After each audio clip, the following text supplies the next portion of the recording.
Hi, this is Mark from Rublon. I'm going to show you how you can protect remote Windows Server Core logins with easy-to-use Rublon Multi-Factor Authentication using YubiKey OTP. In this authentication method, you can use a physical YubiKey security key that automatically enters a one-time code when touched. The YubiKey OTP method combines the convenience of one-time passwords with the high security of a hardware key. I log into Windows Server Core over a RDP by entering my username and password.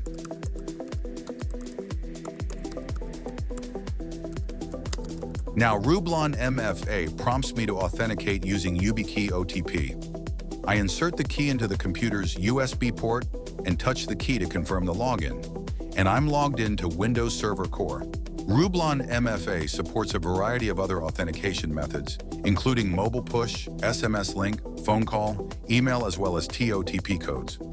Enables secure access to networks, servers, endpoints, and applications using modern MFA. Go to rublon.com and start a free trial of Rublon Multi-Factor Authentication.